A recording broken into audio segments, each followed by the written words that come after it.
Hello everybody, welcome to another episode of Learning to Play 5D Chess. In this small series I've been showing you the puzzles, but this episode we're going to take a break from the puzzles and the piece movements to show you a little bit about the game and how time travel works in this game. So as the game starts, I'll actually not do that because it exposes the king and I don't want to accidentally checkmate myself. So I'll just pass a few moves here to get a timeline going. So you can see every single move I just did through white and black has created a new board. So one thing to take note of when you're playing 5-dimensional chess is that all these positions are forever. This position right here, it's forever. Even like no matter what I do, if I try and go back in time, if I move my rook, that board is still going to exist just as you saw it, right? So you're only making new boards, right? So if you ever expose your king, it's pretty much exposed forever. So you have to be very cautious of how you expose your king and where you expose it. Anyways, I'm just going to copy moves here because this is important. And before I do any time travel, I'm going to set up my next time travel with these rooks, so just give me a second here.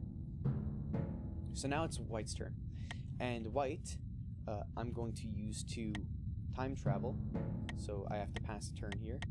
I'm going to time travel all the way back. Let's not go all the way back actually, let's just go over here so we don't have to pass too many turns. So you already know how the rook moves, so that shouldn't alarm you too much that I was able to move all the way to the past there.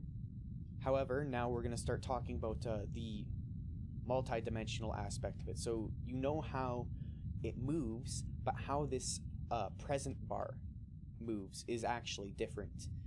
The present bar is determined by the furthest back chessboard. So that's in play. Furthest back to viable chessboard. In this case, it's this chessboard right here. This chessboard is still in play. If I submit this move, it's still in play. Black can move a piece like this and pass it off to the white turn.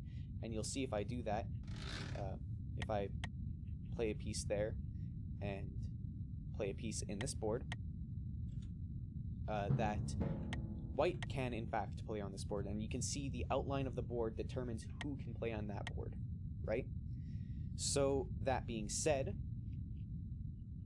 let's go over here and look at what would happen if I go over here, pass another turn, and go back in time, right?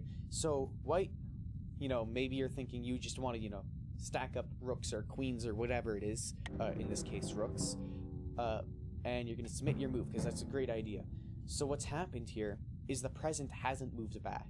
That's because this line is white, representing the piece who made the extra universe here, the extra chess verse.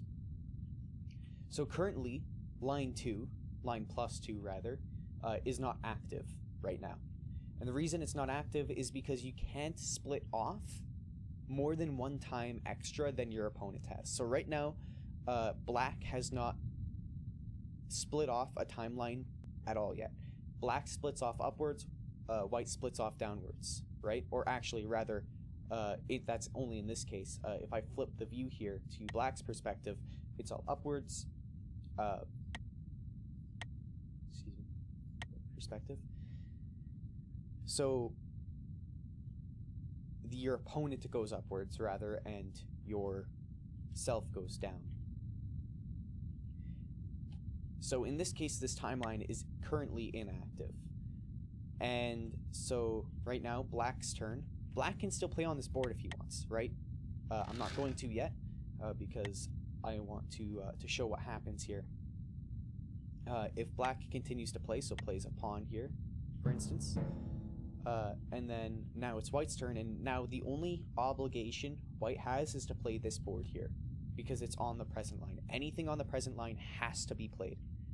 Everything else in the future, in the past, does not have to be played. In fact, white cannot play this board right now because it has the black outline.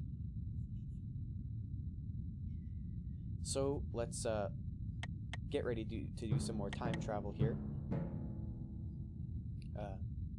It's white's turn. So let's pass some moves. Move the rooks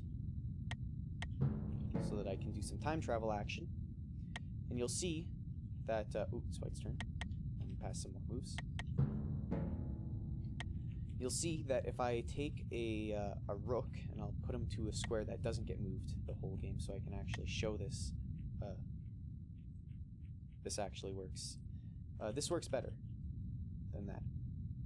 So I'm passing the move down there, or rather, I don't even have to. So I'll show everything at once here. I can go back as far as I want. So say I go to this board. First of all, the first thing that's going to do is it's going to make a new time branch up over here. The second thing you're going to see is that it turns purple down here, because now I have fulfilled the quota for this timeline to be activated. Because black has now created one timeline, so white can have two timelines, right?